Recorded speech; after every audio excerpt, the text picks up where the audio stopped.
ప్రియమైన ఆంధ్ర ప్రజలారా, ఇటీవల కాంగ్రెస్ పార్టీ అధ్యక్షురాలుగా షర్మిల గారు ఎప్పుడైతే బాధ్యతలు చేపట్టారో నాటి నుండి జగన్మోహన్ రెడ్డి వర్సెస్ షర్మిల ఒక యుద్ధ వాతావరణం రాష్ట్రంలో కనిపిస్తుంది. అయితే ఇరు వర్గాల మధ్య మాటల యుద్ధం కాస్త ఈరోజు నిజాలను బయటపెట్టే స్థాయికి వెళ్ళిపోయింది. ఏం నిజాలు బయటకు వచ్చినాయి అంటే, ఇటీవల కాలంలో షర్మిల గారు తన భర్త మీద జరుగుతున్న దాడిని ఖండిస్తూ, అంటే మనం చూస్తున్నాం జగన్మోహన్ రెడ్డి గారి వర్గం బ్రదర్ అనిల్ శాస్త్రి అంటూ, షర్మిల కూడా షర్మిల శాస్త్రి, షర్మిల రెడ్డి కాదంటూ హేళన చేస్తూ, అసలు వైఎస్ఆర్ బిడ్డే కాదు షర్మిల అంటూ, ఎవరైతే రాజశేఖర్ రెడ్డిని జైల్లో పెట్టారో ఆ పార్టీలో జాయిన్ అయిందంటూ, అంటే కాంగ్రెస్లో జాయిన్ అయిందంటూ హేళన చేస్తూ ఆమె క్యారెక్టర్ని అసాసినేట్ చేసే విధంగా మాట్లాడుతున్నారు. అయితే షర్మిల గారు కూడా ఏమీ తగ్గట్లేదు.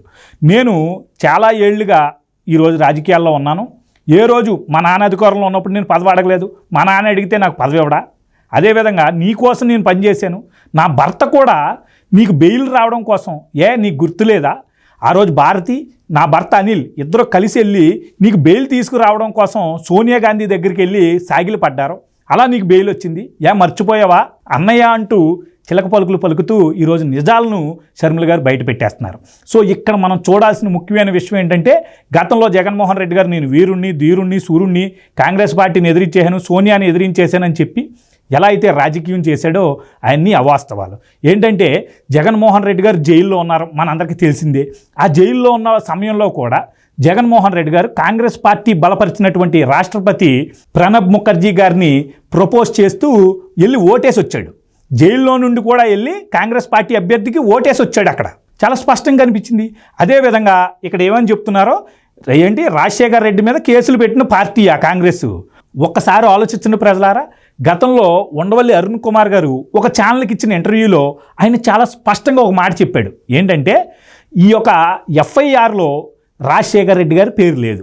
రాజశేఖర్ రెడ్డి గారి పేరు లేకపోతే రాజశేఖర్ రెడ్డి పేరు చేర్చాలని చెప్పి సుప్రీంకోర్టుకి వెళ్ళి సిబిఐకి వ్యతిరేకంగా పిటిషన్ వేసి ఆ రోజు కేసులు జగన్మోహన్ రెడ్డి గారిని చుట్టుముట్టేసిన తరుణంలో రాజశేఖర్ రెడ్డి చేశాడు, నేను కాదని చెప్పి వాళ్ళ నాన్న మీదకు తోచేసిన చరిత్ర జగన్మోహన్ రెడ్డిది. ఈయన మళ్ళీ సోనియా అరెస్ట్ చేసిందంట. అంటే సోనియా గాంధీ వాళ్ళు ఈ యొక్క రాజశేఖర్ రెడ్డిని దోషిలో పెట్టారంట. ఎన్ని అవకాశాలు ఇచ్చారు? మీ నాన్న పెట్టుకున్న రెడ్డి కాంగ్రెస్ పార్టీలోనే ఉండుంటే ఈ పార్టీకి ఎప్పుడైనా ముఖ్యమంత్రి అయ్యేవాడా? మీ నాన్న పెట్టినటువంటి రెడ్డి అంటే కులం పార్టీకి ఎప్పుడైనా ఆయన కనీసం 10 స్థానాలైనా సంపాదించుకునేవాడా? కాంగ్రెస్లో ఉన్నారు కాబట్టి ఈరోజు మీ బ్రతుకు. ఒక్క కంపెనీ కూడా లేదు. మీ అందరికీ గుర్తుందో లేదో ప్రజలు, ఒక్క కంపెనీ కూడా లేదు ఈయన పేరు మీద. వీళ్ళ నాన్న ముఖ్యమంత్రి అయ్యేదాకా. ముఖ్యమంత్రి అవ్వగానే ఈరోజు 100 కంపెనీలు వచ్చేసినాయి. మీరు నమ్మరో, ఎన్నికల ముందు తన సొంత ఇల్లు హైదరాబాద్లో ఉన్న సొంత ఇల్లును కూడా అమ్మి ఎన్నికలకు ఖర్చు చేసుకున్న చరిత్ర వీళ్ళ నాన్నది. అలాంటిది ఇప్పుడు అన్ని కోట్లు సంపాదించేసి ప్రతి సిటీకో ప్యాలెస్ కట్టేసుకుని జగన్మోహన్ రెడ్డి నీకు ఎన్ని డబ్బులు ఎక్కడి నుంచి వచ్చేసినాయి? కాంగ్రెస్ ఇచ్చిన అవకాశం లేకపోతే, ఈరోజు కాంగ్రెస్ పార్టీయే లేకపోతే అసలు మీ నాన్నే లేడు. మీ నాన్నకి ఈరోజు మీ నాన్నకి ఏదో మోసం చేసేసిందని కాంగ్రెస్ పార్టీ, సోనియా ఏదో మోసం చేసేసిందని చెప్తున్నావు. కానీ ఇక్కడ ఈ విషయాలన్నీ మన దగ్గరే చెప్తాడు, కానీ కేంద్రంలో ఉన్న వ్యక్తుల దగ్గరేమో సాగిలి పడతాడు. మీరు నమ్మరు ప్రజలారా, జగన్మోహన్ రెడ్డి తన తండ్రిని అడ్డెట్టుకుని ఎంత దారుణంగా సంపాదించేశాడంటే, 1500 కోట్లు ఇస్తాను నన్ను మీరు ముఖ్యమంత్రిని చేయాలని చెప్పి ఆ రోజు వాళ్ళ నాన్న చనిపోగానే జగన్మోహన్ రెడ్డి లాబింగ్ చేశాడు. ఈ విషయం కాంగ్రెస్ పార్టీలో ఉన్నటువంటి ఒక నేత, ముఖ్యమంత్రి స్థాయిలో ఉన్నటువంటి ఒక నేత బయటపెట్టాడు ఈ విషయాన్ని. మీరు అర్థం చేసుకోవాలి ఈ విషయం. అదేవిధంగా రోసే గారు కూడా చాలా స్పష్టంగా కొన్ని సందర్భాల్లో చెప్పారు.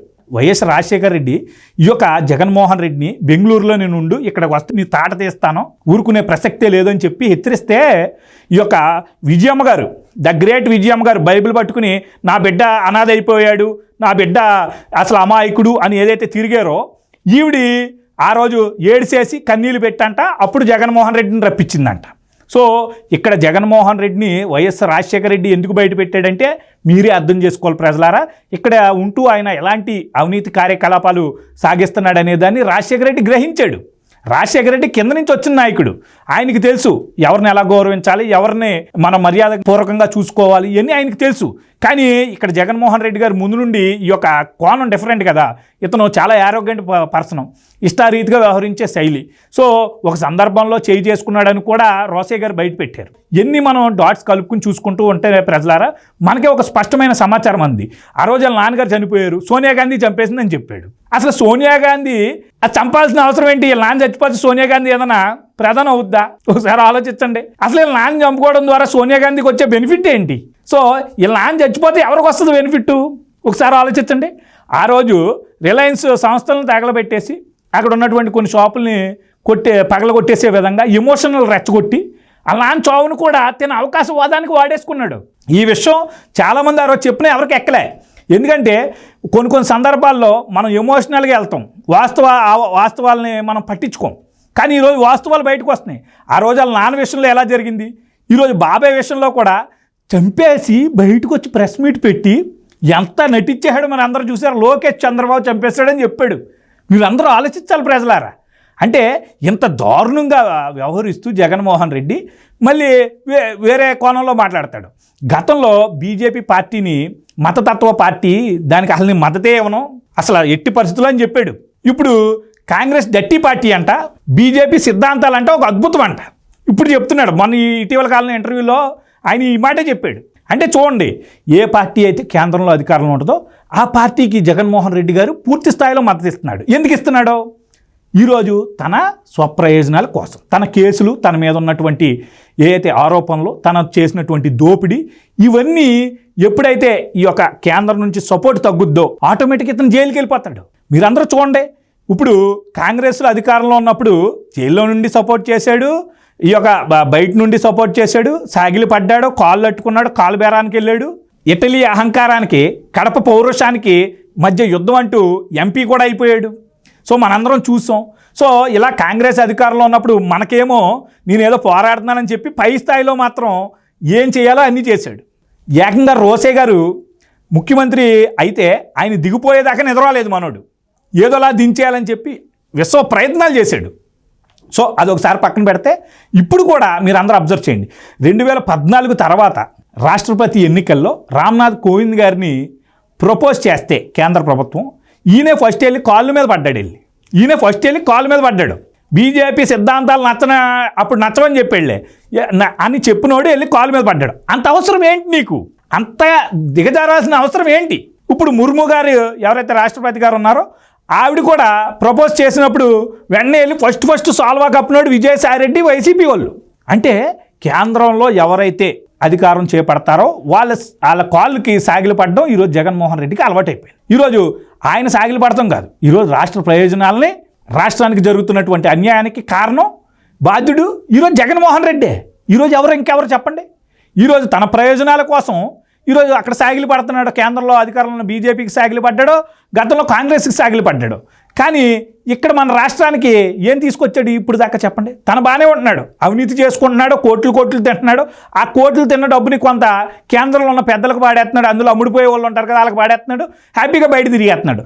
న్యాయస్థానాలను కూడా ఈరోజు ప్రలోభాలకు గురి చేసే స్థాయికి ఈరోజు జగన్మోహన్ రెడ్డి రాజకీయం దిగజారిపోయింది. సో ఇక్కడ మీరు స్పష్టంగా చూసుకున్నప్పుడు ఆ రోజు రాజశేఖర రెడ్డి చనిపోయినప్పుడు సోనియా గాంధీకి అవసరం లేదు, కానీ ఎవరికి అవసరం? మన జగన్మోహన్ రెడ్డికి అవసరం ఆయన చనిపోవడం. ఆ రోజు రాజకీయంగా ఎవడు వాడుకున్నాడు? సంతకాలు ఎవరు సేకరించాడు? జగన్మోహన్ రెడ్డి సేకరించాడు. అవసరం జగన్మోహన్ రెడ్డికి ఈరోజు రాజశేఖర రెడ్డి చచ్చిపోవడం. అదేవిధంగా బాబాయ్ అడ్డొస్తున్నాడని చంపేశాడు. ఈరోజు కోడికత్తి సీన్ బయటకు వస్తే నిజాలు చెప్పేస్తాడని లోపల పాడేశాడు. ఈరోజు చెల్లి బయటకు వచ్చి నిజాలు చెప్తుంటే తట్టుకోలేకపోతున్నాడు. చెల్లిని కూడా ఈరోజు సొంత చెల్లి కాదని చెప్పుకుంటున్నాడు. అంటే చూడండి, ఇంకా అసలు మీరు ఇంకా ఎలాంటి వ్యక్తులకు ఓటేస్తున్నాం అనేదాన్ని ఒకసారి మీరు అందరూ గ్రహించాలి. శర్మిల రెడ్డి కాదంట, శర్మిల శాస్త్రి అంట.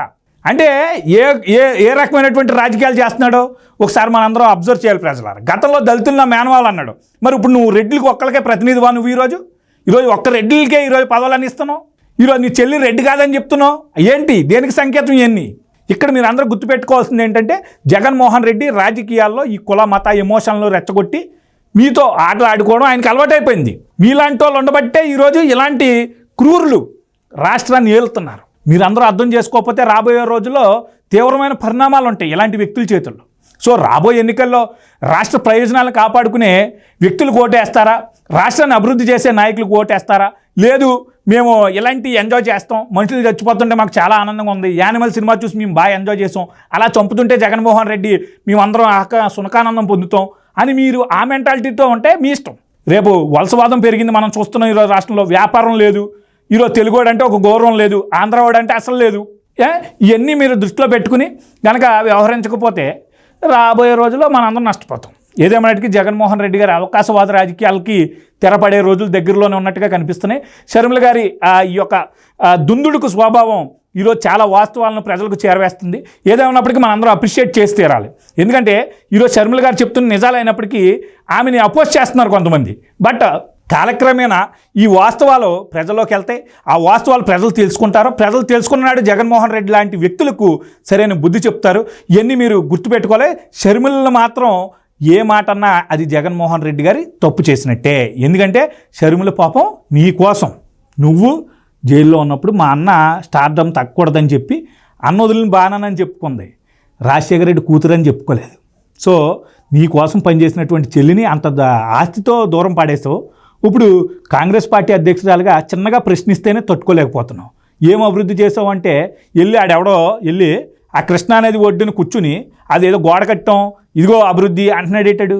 అంటే ఏం చేశారో కూడా చెప్పుకోలేని పరిస్థితి మీది, దుస్థితి మీది. సో షర్మిల అడిగే ప్రశ్నలకి సమాధానాలు చెప్పకుండా, షర్మిల ఏం అడుగుతుందో వాటికి ఆన్సర్ చేయకుండా, షర్మిల కులం ఏం చేసింది, షర్మిల మతం ఏం చేసింది, షర్మిల శాస్త్రి అయితే ఏంటి, ఎవరికి ఏమైతే ఏంటి, కానీ మీరు రాజకీయాలు ఎలా తీసుకెళ్దాం అనుకుంటున్నారో ఈరోజు ప్రజలకు అవగాహన అవుతుంది. ప్రజలు స్పష్టంగా తెలుస్తుంది. గతంలో చంద్రబాబు నాయుడిని నిందితుడిగా చాలాసార్లు చూపించో, ఇప్పుడు మీ చెల్లిని నిందితుడిగా చూపిస్తున్నాం. ఇక్కడ ప్రజలు అంత అమాయకులు కాదు. నిజమైన క్రిమినల్స్ ఎవరో, నిజమైన నిందితుడు ఎవడో ఈరోజు ప్రజలకు చాలా స్పష్టంగా తెలుసు. సో ప్రజలు కూడా ఆలోచించి ముందుకు సాగాలి. ఎలాంటి వ్యక్తులను మనం ఎన్నుకుంటున్నాం అనే దాన్ని అవగాహన చేసుకోవాలి. మీ అందరి శ్రేయోభిలాషి సుబ్బు.